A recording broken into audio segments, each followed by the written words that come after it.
ආකිටෙක් කෙනෙක් ගාවට ඇයි යන්න ඕනේ අපි යනකොට මොන වගේ සූදානමකින් යන්න ඕනේද කියන කාරණා අපේ ප්‍රේක්ෂකයන් හොඳාකාරවම දැනුවත්. මම කැමති රොෂාන් මහත්මයාගෙන් මෙහෙම පටන් ගන්න. අපි දැන් ආකිටෙක් කෙනෙක් ඕනේ කියලා තීරණය කළා. අපිට ඕන ආකිටෙක් අපි තෝරගන්නේ කොහොමද? කොහෙන්ද අපිට තෝරගන්න හැකියාව තියෙන්නේ? ඔව්.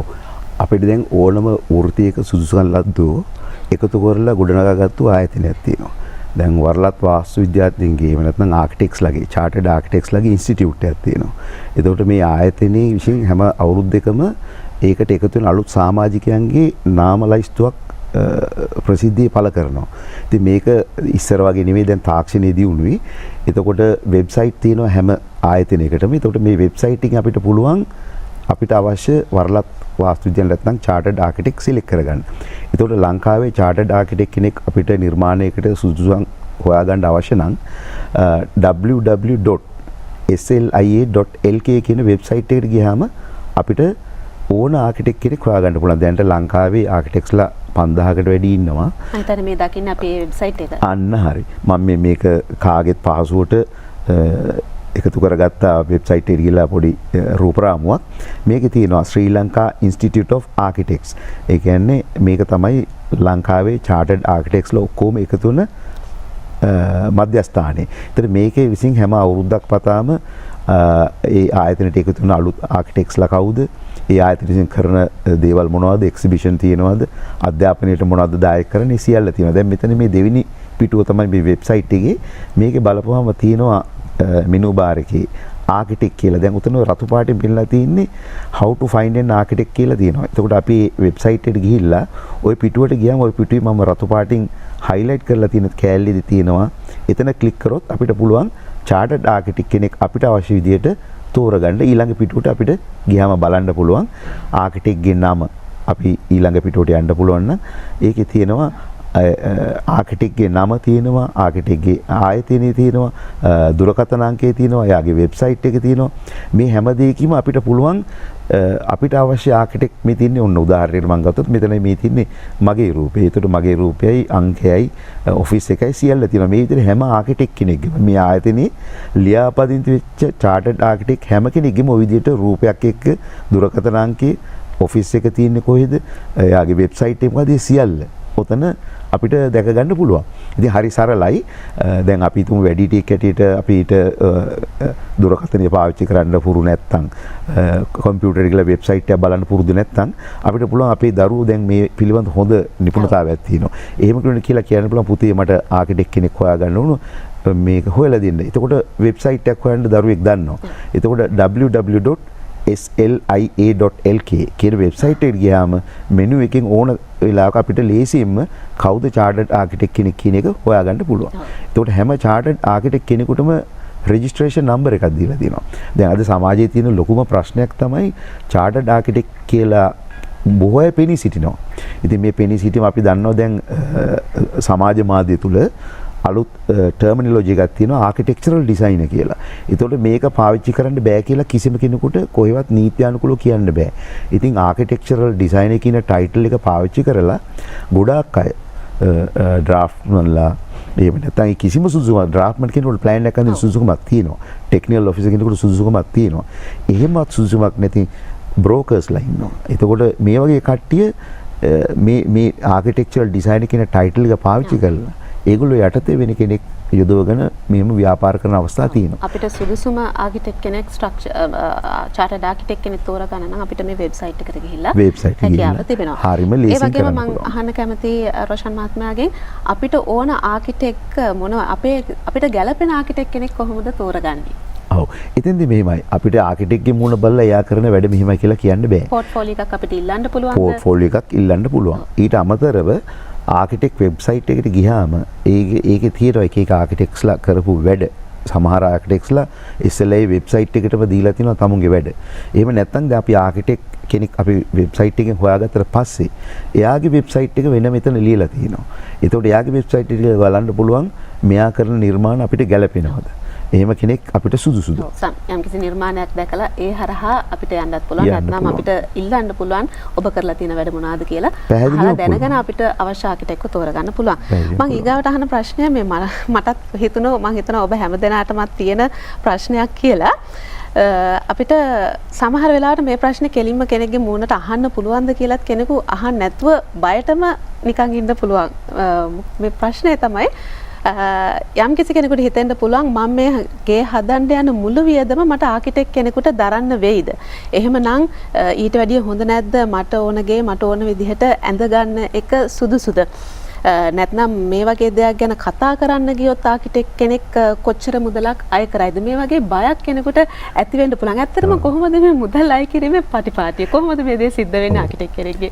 ඒක දැන් මේ අතීතයේ ඉඳලා ගොඩනැගිච්ච පදනමක් තියෙනවා. ආකිටෙක් කෙනෙක් ප්‍රොජෙක්ට් එකකට මුදල් ෆීස් ගන්නේ ඒ ප්‍රොජෙක්ට් එකට ආයෝජනය කරන මුදලෙන් ප්‍රතිශතයක් කියලා. දැන් උදාහරණයකට හිතමු කෙනෙක් මිලියන 50ක් ආයෝජනය කරනවා තමුගේ ගොඩනැගිල්ල හදන්න. එතකොට ඒකේ 100ට ප්‍රමාණය 100ට 3ද 2ද 4ද ඒක වෙනස් වෙනවා. එතකොට ආයතනයේ විසින් ප්‍රසිද්ධිය පළ කරපු ආය කිරීම පිළිබඳ ලේඛනයක් තියෙනවා. ඒකට කියන්නේ recommended fees කියලා. එතකොට ආකිටෙක් කෙනෙක් මෙන්න මේ වගේ ගොඩනැගිල්ලක් කරනවා නම් එයාගේ අය කළ යුතු මුදල මෙන්න මේ වගේ එකක් කියලා වරලත් වාස්තු විද්‍යාවේ ආයතන ආකිටෙක් ඉන්ස්ටිටියුට් ඔෆ් ආකිටෙක් එකෙන් බුක් එකක් පබ්ලිෂ් කරලා තියෙනවා. ඒතර අපිට ඕන්ලාගේ ෆී ස්කේල් එක අරගෙන බලන්න පුළුවන් මේ ආකිටෙක් මගෙන් අය කරන මුදල සාධාරණද නැද්ද කියලා. ඊට අමතරව පොඩි වැරද්දක් තියෙනවා. දැන් අපි හිතමු 50 මිලියන් කියන ප්‍රොජෙක්ට් එක කෙනෙක් ගඩොලින් හදලා බිත්ති ප්ලාස්ටර් කරලා පේන්ට් කරලා කරනවා නම් කියලා. තව කෙනෙකුට හිතෙන්න පුළුවන් නෑ මම මේක රත්තරන්ින් හදනවා කියලා. එතකොට 50 මිලියන් මේක 1000 මිලියන් විතර වෙනවා. අන්න එහෙම වෙලාවක පර්සන්ටේජ් එකේ 1000 මිලියන් එකට දාන්න බෑ. ඒක නිසා මේ පර්සන්ටේජ් එක charge කරනවා කියන එකේ පොඩි අඩුපාඩුකුත් තියෙනවා. ඉතින් කෙනෙක් ඒක නිසාම දැන් සේවාදායකයෝ ක්ලයන්ට්ලා පුරුදු වෙලා තියෙනවා ප්‍රොජෙක්ට් එක ලොකුවට හිතාගෙන හැබැයි ඒකේ බජට් එක මට තියෙන්නේ 15 මිලියන් නැත්නම් මට තියෙන්නේ 10 මිලියන් මොකද ඒගොල්ලෝගේ දැන් ඔළුවේ ස්ථාපිත වෙලා තියෙනවා මගේ බජට් එකෙන් තමයි ආකිටෙක් charge කරන්න කියලා. නෑ එහෙම නෙමෙයි විය යුත්තේ හැම වැඩකටම යන කාලයක් තියෙනවා. නිර්මාණයකට ගත වෙන කාලයක් AutoCAD drawing එකක් අඳින්න යන කාලයක්. එතකොට ඒ අනුව ඒකට කියන අපි cost and overhead කියලා ඒකේ ප්‍රතිශතයක් ලාභයක් හැටියට ආකිටෙක් charge කරාට කමක් නැහැ. ඉතින් මෙහෙමයි කෙනෙකුට ආකිටෙක්ලා දෙතුන් දෙනෙකුට කතා කරලා ඒගොල්ලොන්ගේ ෆීස් අහන්න පුළුවන්. ඊට අමතරව ඕද ෆෝන් කතා කරලා අහන්න අමාරු නම් ආකිටෙක් කෙනෙක්ගේ ඔෆිස් එකට අපොයින්ට්මන්ට් එකක් අරන් ඕන්ලයින් යන්න පුළුවන්. ඒතකොට දැන් මගේ ආයතනයේ තියෙනවා කෙනෙකුට කතා කරලා අපොයින්ට්මන්ට් එකක් අරගෙන මීටින් එකකට එන්න පුළුවන්. හැබැයි මීටින් එකට charge එකක් තියෙනවා. එතකොට ඒ charge එක ගෙවලා ඒක ඇතුළේදී උපදෙස් මාලාව ලබාගෙන එයාට පුළුවන් මගේ ගාවට එන්න පුළුවන් වෙන කෙනෙක් ගාවට එන්නත් පුළුවන්. ආකිටෙක් කෙනෙක් දෙන්නේ මොනවද කියන එක එතෙන්දී අපිට කියන්න පුළුවන්. එයාගේ අය කිරීමට එයා මොනවද දෙන සේවාව කියලාත් කියන්න පුළුවන්. ඇත්තටම අපිට කෙනෙකුගේ තියෙන ආකිටෙක් කෙනෙක් කියන්නේ ඇත්තටම කලාත්මක හැක් තියෙන කෙනෙක්. සහජ හැකියාවට අපිට මුදල් මේ වශයෙන් මිලක් නියම කරන්න අමාරුයි. නමුත් අර ඔබතුමන් කිව්වා වගේ වැය වෙන කාලයට, ශ්‍රමයට සහ එතුලින් ලැබෙන ප්‍රතිඵලයට අපිට යම්කිසි වටිනාකමක් මුදල් මේ වටිනාකමක් දෙන්න පුළුවන්. නමුත් ඒකත් යම්කිසි සීමාවකට ඇතුළත්ව. මම හිතනවා ඔබට අර තිබ්බ බය ඒ පිළිබඳව නැති වෙන්නේ නැති කියලා. මං ඊගාවට අහන්න කැමතියි රොෂාන් මහත්මයාගෙන්. දැන් ඔන්න අපි ආකිටෙක් කෙනෙක් ඕනේ කියලා තීරණය කළා. අපි ආකිටෙක් කෙනෙක්ව තෝරගත්තා. තැනකට මෙහෙම අපි කියපු තැනට ගිහිල්ලා මුදලක් ගෙවලා සේවාව ලබා ගන්නකොට මොනවද සේවාදායකයාට ලැබෙන සේවාවක්? නැත්නම් ඔබතුමන්ලා මොන වගේ සේවාවක්ද ප්ලෑන් එක අඳින එක විතරද කරන්නේ? මොන වගේ සේවාවක්ද ලබා දෙන්නේ? ඔව් අපි මෙහෙම දෙයක් කරනවා. දැන් සේවාදායකෙක් අපි ගාවට එල්ල එයාගේ අවස්ථා සියල්ල අපිට කියනවා. හැබැයි එයා යම්කිසි ඉඩමක් තෝරගෙන ඒක බිලදී අරගෙන එන අවස්ථා තමයි අපිට වැඩිපුර තියෙන්නේ. ඉතින් මම හිතනවා ගොඩාක් වෙලාවට ඉඩම මිලදී ගන්න කලින් තැන ඉඳන්ම ආකිටෙක් කෙනෙක් අඳුරගෙන එයා එක්ක කතා කරලා ඉඩම තෝරගන්න තැන ඉඳලා පටන් ගත්තා නම් ගොඩාක් හොඳයි. මොකද ඉඩම තෝරගන්නකොට ඉඩමට තියෙන ප්‍රවේශ මාර්ගයේ පළල. ඒතර ප්‍රවේශ මාර්ගයට කොච්චර පළලක් ඉඩම මුණ දාලා තියෙනවද? මේවා නීතියක බලපානවා. ඒ කියන්නේ දැන් තියෙනවා ප්ලොට් කවරේජ් කියලා නීතියක් තියෙනවා. ඒ කියන්නේ ඉඩමෙන් 165යි හදන්න පුළුවන්. ඊට පස්සේ ෆ්ලෝ ඒරියා රේෂියෝ කියලා රෙගියුලේෂන් එකක් තියෙනවා. ඒකේ තියෙනවා අපිට තට්ටු කීයක් යන්න පුළුවන්ද? තට්ටුවකට වර්ගටි කීයක් තියෙන්න පුළුවන්ද? ඒතකොට මේවා බලපාන්නේ තනිකර අර පාරේ පළලයි පාරට මූලලා තියෙන ඉඩමේ පළලයි ඒවා එක. ඊට අමතරව ඉඩමේ හැඩ ඊළඟට ඉඩමක් නෝත් පොයින්ට් කියලා අපි කියන ඉඩමේ උතුර කොහෙද තියෙන්නේ. මේක විවිධාංශ වලින් බලපානවා. ඒ කියන්නේ වාස්තු බලනවා කියලා ඔය දේවල් බලනවා මිස ඒකටත් බලපානවා. ඒතකොට ඉඩමේ ඉර ගමන් කරන මාර්ගය කොහෙද තියෙන්නේ. එතකොට සන්පාත් එක බලපානවා ඉඩමට ජනෙල් දාන විදිය ඩිසයින් කරන්න. ඉතින් ඒක නිසා ඉඩමක් තෝරගන්න තැන ඉඳලම ආකිටෙක් කෙනෙක් හිටියනම් හොඳයි.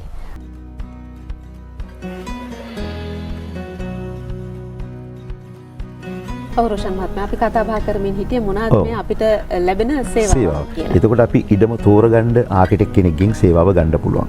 තෝරගත්තට පස්සේ තමුන්ගේ අවශ්‍යතාවයේ ආකිටෙක්ට කිව්වට පස්සේ ඒ අවශ්‍යතාවය සංස්කරණය කරන එකක් ආකිටෙක් කරනවා.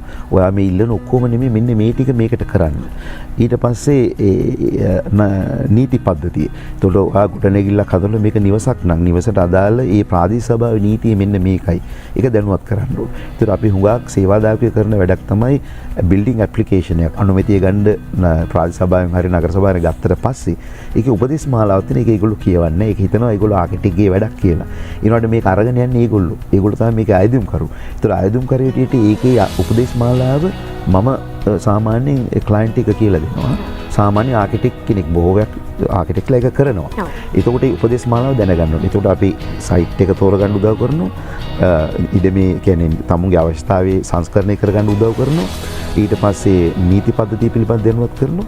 ඊට පස්සේ අපි කරනවා ස්කීමැටික් ඩිසයින්. ඒ කියන්නේ ෆයිනල් ඩිසයින් එකට යන්න කලින් ක්ලයන්ට්ට තේරෙන්නේ එයා කියපු එක මේ කොහොම කඩදාසියක පිනේද කියලා. අපි අන්න එහෙම එකක් ඇඳලා ෆ්‍රී හෑන්ඩ් අපි ඕන ආකිටෙක් කෙනෙකුට ෆ්‍රී හෑන්ඩ් අඳින්න පුළුවන්. දැන් හුඟක් අය කම්පියුටර් යනවා CAD ප්ලෑන් එකක් ඒක යන්න එපා කියලා මම යෝජනා කරනවා. ඒකට පරිමාණයට ෆ්‍රී හෑන්ඩ් ඇඳපු ත්‍රිමාන සටහනක් එක්ක දෙයක් බලන්න පුළුවන් ආකිටෙක් කෙනෙක්. අන්න ඒකට ස්කීමැටික් ඩිසයින් කියනවා. ස්කීමැටික් ඩිසයින් එකෙන් පස්සේ ක්ලයන්ට්ට තේරෙනවා මං ඉල්ලන එක මෙන්න මෙහෙම තමයි මේකේ දාන්නේ. එකඟතාවයකට එන්න පුළුවන් අපිට. ඔව් ඊට පස්සේ ඒක දියුණු කරනවා. ඒක අපි කියනවා ඩිසයින් ඩෙවලොප්මන්ට් ස්ටේජ්. ඒකෙදී අපි මේ ක්ලයන්ට්ගේ අවශ්‍යතාවල් අපේ දර්ශනීය පතේට අනුව ඒවා සංස්කරණය කරලා ආයෙ අපි නිර්මාණ දෙතුන් AutoCAD වගේ software පාවිච්චි කරන්නේ. ඒකෙත් අපිට ඇත්තටම මේ ෆ්‍රී හෑන්ඩ් ඩ්‍රෝයින් කරලා ක්ලයන්ට් කියනවා මේක දැන් මට හරි කියලා. අන්න එතනින් තමයි අපි යන්නේ AutoCAD ඩ්‍රෝයින් එකට. ඒතර AutoCAD ඩ්‍රෝයින් කරලා ඊළඟට අපිට පළවෙනි කාර්යය තියෙන්නේ ප්‍රාදේශීය සභාවකින් නගර සභාවෙන් අනුමත කරගන්න. ඒකට අපි කියනවා කවුන්සිල් ඩ්‍රෝයින් කියලා. කවුන්සිල් ඩ්‍රෝයින් ස්ටේජ් එකට නිකන් AutoCAD එකට යා යුතු නෑ කියන එක තමයි මගේ අදහස. ඉතින් ආකිටෙක් කෙනෙක් ඒක ෆ්‍රී හෑන්ඩ් පරිමාණයට ඇඳලා දෙන්න සුදුසුයි. සුදුසුකම් ලක් දෙක. ඒකට එයා ඒක දුන්නා. ඒ කවුන්සිල් ඩ්‍රෝයින් කරාට පස්සේ අපිට තියෙනවා තව වැඩ කොටසක් කන්ස්ට්‍රක්ෂන් ඩ්‍රෝයින් කියලා. එතෙන්දී තමයි ව්‍යුහමේ ඉංජිනේර් ස්ට්‍රක්චරල් ඉංජිනේර් කෙනෙක් එනවා. M&E ඉංජිනේර් ඒ කියන්නේ මෙකැනිකල් ඉලෙක්ට්‍රිකල් ප්ලම්බින් කරන ඉංජිනේර් කෙනෙක් එනවා. ඒ සංකීර්ණතාවය මත සාමාන්‍ය නිවසකට නම් ඒම අවශ්‍යද කියලා මම හිතන්නේ නැහැ.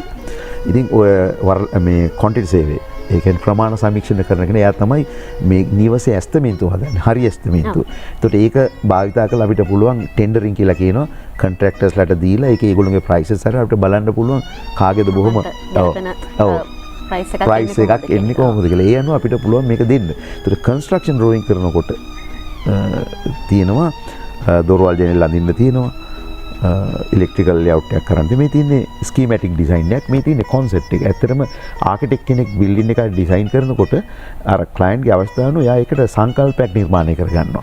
මෙන්න මෙහෙම එකක් ඕගොල්ලෝගේ මේ ඉඩමට ඕගොල්ලෝගේ අවස්ථාවයට ඕගොල්ලෝගේ අනාගතයට මෙහෙම සුදුසුයි. ඒකට ඒ කතාවක් තියෙනවා ඒකේ. ඒ කතාව තමයි අපි ඔය තියෙන ඊට පස්සේ ඔය තියෙන්නේ ෆ්‍රී හෑන්ඩ් නේද පුළු දාලා සටහනක්. මේකේ පරිමාණයට තියෙන්නේ ඔය කොටු වගේක් තියෙනවා. ඒ කියන්නේ අඩි 3 කොටු වලට. එතකොට ඒ දිගපල්ල අපිට කියන්න පුළුවන් ඔගේ දාලා නැති වුණා. එතකොට මේ විදිහට සැලසුම් මෙන්න මේක ත්‍රිමාන රූපයකට යන්න පුළුවන්. ඉතින් අපෝ ෆ්ලෝ එක ඊට පස්සේ ගියාම රූෆ් ටෙරස් එක තියෙනවා. ඊළඟ ස්ලයිඩ් එකට ගියොත්. ඔව්. එතකොට ඔය තියෙන රූෆ් ටෙරස් එක මේ ස්කීමැටික් මේක තමයි ස්කීමැටික්. මේ මම ක්ලයන්ට් කෙනෙකුට දීපු පළවෙනි ඩිසයින් එක. ඒතකොට මේකෙන් පුළුවන් ඊළඟට අපිට ඔගේ ත්‍රිමාන සටහන විතින් ත්‍රිමාන සටහන. ඔක ෆ්‍රී හෑන්ඩ් ඇදලා තියෙන්නේ. ඔව්. මේක මේ කම්පියුටරින් නෙමෙයි. ෆ්‍රී හෑන්ඩ් ඇදලා තියෙන්නේ. ඉතින් ආකිටෙක්ස්ලා ඉගෙන ගන්න අවුරුද්දක් මුල්ලේ සජීවීකරණය කරන්න ඒගොල්ලෝ ෆ්‍රී හෑන්ඩ් කරන්න ඉගෙන ගන්නවා. ඉතින් කෙනෙකුට ඒක කරන්න බැයි නම් අපි හිතනවා බොහෝ වෙලාවට අවුරුදු 7ක මේ ආකිටෙක් කෙනෙක් ඉගෙන ගන්න ඒ පරණතභාවය ලබාගෙන නැහැ කියලා. ඉතින් කම්පියුටරේට යන්න ඕනේ ඔය ෆ්‍රී හෑන්ඩ් අඳින ඩ්‍රෝයින් එකක් අපි එකඟ වුණාට පස්සේ තමයි කම්පියුටරේට යන්න ඕනේ. එතකොට තමයි අපිට කම්පියුටරෙන් ප්‍රොජෙක්ට් කරලා SketchUp කියලා software එකක් තියෙනවා. ඒකෙන් පෙන්වන්න පුළුවන් මෙන්න මේක තමයි ඇත්තටම හැදෙන ගේ කියලා. ඒනකොට අපි දැනුවත් කරන්න අපේ clientsලාට කම්පියුටරෙන් ඇඳලා බලන එකක් හරියට රාමුවක පේන පොඩි කොටුවක්. මේක නෙමෙයි යථාර්ථය. අපි ගෙදරක් හදලා ඒක ඇතුළට යනකොට අපිට පේන වෙනම එකක් අවකාශයත් එක්ක. ඒක නිසා කවදාවත් කම්පියුටර් 3D මොඩල් එකේ මේකයි මගේ ගේ කියලා හිතන තැනින් තෘප්තිවත් වෙන්න යන්න එපා. ඒක නිසා ආකිටෙක්චර් කියන්නේ ඇත්තටම ප්ලෑනින්. ඒ ගෙදර ඉඩ සකස් කර ගැනීම, මේ සකස් කිරීමත් එක්ක බාහිර රූපයක් අපිට තියෙනවා. අන්න ඒ රූපය අපිට ඇත්තට පේන එක තනිකර කම්පියුටරෙන් පේන එකේ වෙනස්.